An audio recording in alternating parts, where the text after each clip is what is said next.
वीर बिरसा मुंडा पे तो सरकार गौरव कर रही है।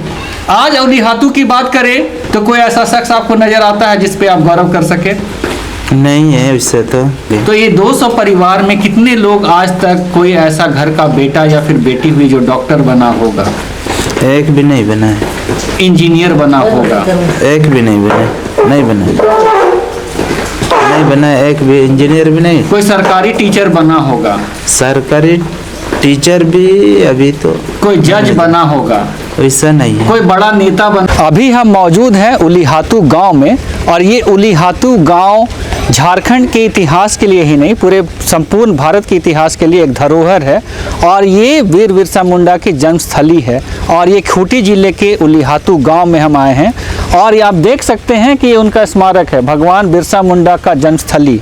और हम यहाँ पर बात करेंगे गांव के विकास के बारे में बात करेंगे, क्योंकि तमाम सरकारें आई हैं, भारत आज़ाद हुआ, और अभी हाल फिलहाल में जिस तरीके की घोषणाएं केंद्र सरकार के द्वारा की जा रही है कि 15 नवंबर को राष्ट्रीय अनुसूचित जनजाति गौरव दिवस मनाया जाएगा, और इसको लेकर पॉलिटिकल पार्टियों में बहुत बड़ी बड़ी बयानबाजी हो रही है। सत्ता पक्ष जो यहाँ पर जेएमएम है, गठबंधन है, उनके नेताओं के द्वारा हो रही है, और भाजपा के नेताओं के द्वारा भी हो रही है। तो हम वास्तविक हालात, ग्राउंड रिपोर्ट आपको आज बताएंगे कि जो उलीहातू गाँव है, उस गाँव में जो शहादत दिए वीर बिरसा मुंडा, उनके पूर्वजों ने जो शहादत दी, उस गांव के बच्चों की हालात क्या है, शिक्षा का स्तर क्या है, और विशेष करके जो उनके परिवार के लोग हुए वीर बिरसा मुंडा के, उनके पोते पड़पोती, उनकी हालात क्या है, उसके बारे में आज हम जायजा लेंगे, उनसे बात करेंगे। हमारे साथ मौजूद हैं उनके पोते सुखराम मुंडा जी, और ये काफ़ी संघर्ष कर रहे हैं जीवन के लिए। आप देख सकते हैं कि किस तरीके से वो हमारे सामने बैठे हैं, जिस तरीके से आमतौर पर आदिवासी समाज के हर बुजुर्ग होते हैं, तो एक साधारण से बुजुर्ग के रूप में दिखेंगे आपको। अब आप पहले तो जोहार है आपको। जोहार। हाँ, आप वीर बिरसा मुंडा के बारे में बताइए जो आप जानते हैं। ही उलीहातू गांव में इनका जन्म असली है। जन्म इसी गांव में, जिस जगह बैठे हैं, इसी जगह इसी घर में उनका जन्म हुआ है। उनके पिता का नाम सुगुना मुंडा और माता का करनी मुंडा। बचपन में वह सरगा स्कूल में पढ़ाई शुरू किया था। उसके बाद बुर्जू स्कूल में प्राइमरी स्कूल तक पढ़े। उसके बाद सुगुना उनके पिता चाईबसा स्कूल ले गए। चाईबसा स्कूल में मिडिल तक ही पढ़ पाए थे। वहाँ से ही उनका दिमाग देश सेवा में उतरने का विचार हुआ, और स्कूल छोड़ करके वही आंदोलन के विषय में ही उनका दिमाग आया, और सोचने लगे, गांव-गांव जा कर के लोगों को इकट्ठे किया। मतलब उस समय तो अंग्रेजों का शासन चल रहा था, और ये पूरा हमको लगता है बीहड़ गांव ही रहा होगा, जन जंगलों से घिरा हुआ रहा होगा। अभी हालांकि रोड बन चुके हैं, लेकिन उस समय हालात बहुत कठिन रहा होगा। तो हम आपसे ये जानना चाह रहे हैं कि किस चीज़ के खिलाफ वीर बिरसा मुंडा ने हथियार को? बिरसा मुंडा ने इसीलिए हथियार चलाया कि अंग्रेज़ों का राज था।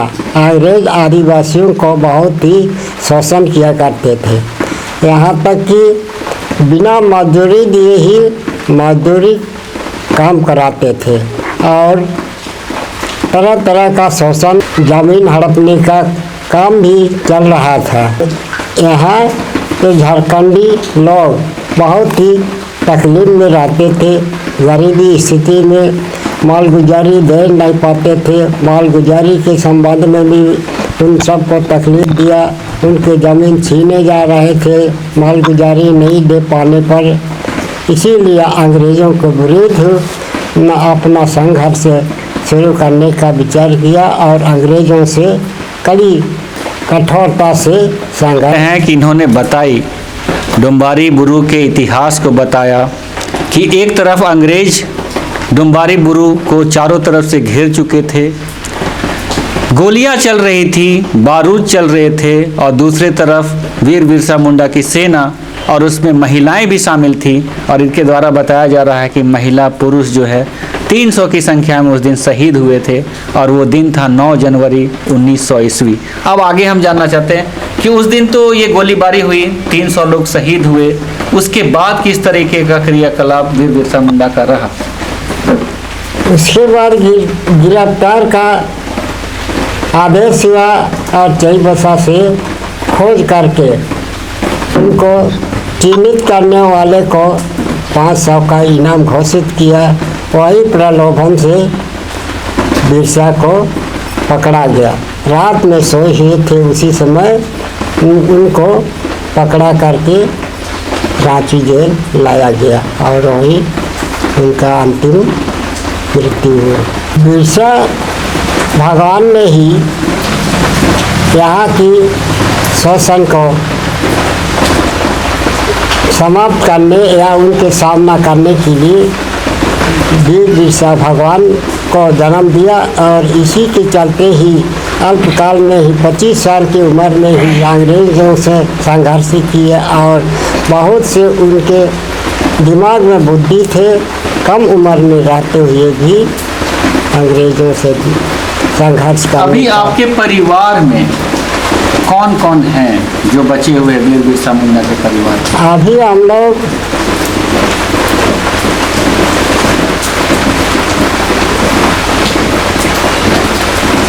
कौन कौन है? आप हैं? हम दोनों पति पत्नी हैं। बेटा मतलब आप उनके पोते हुए? पोते हुए। तो आपके भाई भी पोते हैं? भाई भी है। आपके भाई भी? भाई है, बेटा है, पतोह है, बेटी है, नाती है। वो लोग सब क्या करते हैं? मतलब आपके बेटे क्या करते हैं? बेटे 2 जन सरकारी नौकरी में मतलब काम कर रहे सरकारी हैं। नौकरी करते हैं? मतलब क्या काम करते हैं सरकारी नौकरी? चतुर्थ वर्गीय में काम करते हैं। और चतुर्थ वर्गीय में काम करते चतुर्थ हैं। वर्गीय। कितना पढ़े हैं वो? जंगल सिंह नाम का बेटा मैट्रिक पास किया मैट्रिक है पास किया। और कानू मुंडा पीजी किए हैं। कानू मुंडा पीजी किए। तो कानू मुंडा अभी कुछ कर रहे हैं? वही चतुर्थ वर्गीय में है। कानू मुंडा भी चतुर्थ वर्ग में है और जंगल सिंह भी? जंगल सिंह भी दोनों चतुर्थ वर्ग में ही? चतुर्थ वर्ग में ही है। तो जब उनको ये पता चलता है, चाहे उनके जो ऑफिस है, उनको जब ऑफिस के अधिकारियों को जब पता चलता है कि ये वीर बिरसा मुंडा के वंशज हैं, कैसा व्यवहार रहता है उन अधिकारियों का? व्यवहार तो ऑफिस में अच्छा ही रहता है। उनको कुछ मानते हैं, बिरसा मुंडा का वंशज है नाते। बिरसा मुंडा के नाते वो मानते हैं। मानते हैं। आपके भाई क्या करते हैं? मेरा भाई रांची में पुलिस डिपार्ट हवलदार के पद हवलदार के पद कार्यरत पर। है। आपकी एक बेटी भी है जॉनी मुंडा, और उनके बारे में अखबारों में ये खबर छपा था कि पढ़ने में उनको तकलीफ हो रही है, उनके पास संसाधनों की कमी है, पैसे भी नहीं है, तो अपने पढ़ाई को पूरा करने के लिए बाज़ारों में सब्जियां बेचा करती थी। क्या ये बात सही है? हाँ, ये बात सही है कि हम दोनों बूढ़ा बूढ़ी हो गए, काम करने नहीं पाते हैं, उनको पढ़ाई का खर्च नहीं दे पाते हैं, इसलिए बाज़ार में सब्जियां भी बेचती थी और अपना पढ़ाई करती थी। आप ये बताइए कि आपका नाम क्या है? मेरा नाम समुएल सोमवेल पूर्ति। पूर्ति। आप इस गांव के ही हैं? हाँ, इसी गाँव के। तो वीर बिरसा मुंडा जब आप पाते हैं कि आपके गांव में जन्म लिए थे, आपको कैसा महसूस होता है? वीर बिरसा मुंडा हम लोग का गांव में पैदा हुए थे, तो मैंने यहाँ से मतलब गर्व की बात है, क्योंकि लोग बिरसा को अभी भी मैंने भगवान का दर्जा दिया है, तो बहुत मैंने क्या बोलते हैं गर्व की बात है। और हम लोग ये गांव वाला ये महसूस करते हैं, अगर ये बिरसा नहीं होते तो ऐसा रोड भी नहीं बनता, और मतलब कुछ मैंने विकास के लिए कुछ नहीं होता, लेकिन कुछ तो है। लेकिन अभी तो उतना विकास होना था उतना तो नहीं हुआ, फिर भी हुआ है। 15 नवंबर है, धरती आबा की जन्म दिवस है परसों। आज 13 तारीख है, 15 तारीख को उनका जन्म दिवस। देश के प्रधानमंत्री उनका नाम ले रहे, मुख्यमंत्री उनका नाम ले रहे। क्या लगता है कि वीर बिरसा मुंडा जिस गांव में जन्म लिए, वहाँ क्या विकास हुआ? हाँ, प्रधानमंत्री और राज्य सरकार भी ले रहे हैं। कम से कम मेरे ख्याल से मैंने और ये होना चाहिए, जैसा वो लोग मानता है और कहते हैं वैसा, जैसा कहते हैं वैसा भी विकास गांव में दिखना चाहिए। क्योंकि इतना मान सम्मान अगर भगवान बिरसा को देते हैं तो मान सम्मान गांव का भी होना चाहिए, देखने में ऐसा होना चाहिए। अभी तो जैसा मान सम्मान हो रहा उतना तो नहीं हो पाया। तो ये 200 परिवार में कितने लोग आज तक कोई ऐसा घर का बेटा या फिर बेटी हुई जो डॉक्टर बना होगा? एक भी नहीं बना है। इंजीनियर बना होगा?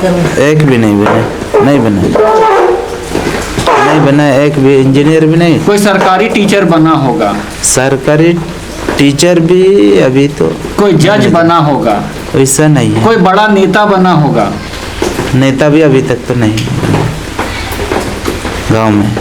जिस वीर बिरसा मुंडा के बारे में बात कर रहे हैं उनको लेकर बड़ा बड़ा सियासत होता है। देश के प्रधानमंत्री नरेंद्र मोदी उनका बखान करते हैं, कभी मन की बात में करते हैं और कभी 15 नवंबर को राष्ट्रीय जनजाति गौरव दिवस भी घोषित करते हैं। ये बात है, लेकिन आप देख रहे हैं कि इस गांव से जहां पर कि शिक्षा के अधिकार के लिए, जल जंगल जमीन के अधिकार के लिए, जहां पर के तमाम तरह के स्वतंत्रता के लिए जो एक आदमी को होनी चाहिए, एक मनुष्य के रूप में अच्छा स्वास्थ्य, शिक्षा, वो अधिकार होनी चाहिए, उसके लिए लड़ाई वीर बिरसा मुंडा ने लड़ा। और हमने जाना कि यहाँ 200 परिवार तो रहते हैं, लेकिन उस परिवार में से कोई भी ऐसा घर का लड़का नहीं है या फिर लड़की नहीं है जो डॉक्टर बना, इंजीनियर बना, जज बना, स्कूल का टीचर बना। तो आप समझ सकते हैं कि ये गांव अगर आज गौरव करेगा, आप आज अगर बात करें वीर बिरसा मुंडा पे तो सरकार गौरव कर रही है, आज उलीहातू की बात करें तो कोई ऐसा शख्स आपको नजर आता है जिस पे आप गौरव कर सके? नहीं है उससे तो गांव में तो। और हम लोग सरकार से ये भी मांग करते हैं कि मैंने इस गांव को ऐसा चिन्हित करे कि हर साल मैंने अगर सरकारी खर्च में बड़ा स्कूल में पढ़े तो यहाँ का लड़का लोग या कोई मैंने बच्चा लोग कुछ अच्छा मैंने मंजिल तक पहुँच सके। अच्छा, ये स्कूल तो यहाँ पर होगा, एक प्राथमिक स्कूल है? हाँ, स्कूल एक तो प्राथमिक स्कूल है और एक अनुसूचित जनजाति के लिए हॉस्टल स्कूल भी है, रेसिडेंशियल स्कूल भी, आवासीय विद्यालय है। हाँ। क्या आप वहाँ के जो शिक्षा है उससे खुश हैं? क्या आपको लगता है कि जो शहर के बच्चे पढ़ते हैं उस स्तर का शिक्षा उनको मिलता है? शहर और ये स्कूल में तो बहुत अंतर है, इसलिए उतना तो नहीं हो पाएगा, क्योंकि शहर का स्कूल और ये देहात का स्कूल में बहुत अंतर है। तो आप इस बात को समझिए कि वीर बिरसा मुंडा भले ही जंगलों में रहते थे, गांव में रहते थे, संसाधनों की कमी थी, लेकिन वो लड़े और लड़ने के बाद अपने लोगों को संगठित किया, उलगुलान किया, अंग्रेजों के नाक में दम कर दिया और उसी का नतीजा ये हुआ कि उनको जेल के अंदर डाल दिया गया और 25 वर्ष की आयु में ही उनकी मृत्यु हुई। शहादत को वो हासिल किए, शहीद हुए। लेकिन उसी गांव में जो वो जहां वो जन्म लिए, जहां की आज गौरव करने के लिए कोई नहीं है, जैसा कि गांव वालों के द्वारा बताया जा रहा है, एक युवा के द्वारा बताया जा रहा है कि आज उलीहातू में कोई ऐसा व्यक्ति नहीं है, कोई ऐसी उपलब्धि नहीं है जिस पे है कि हम गौरव कर सके।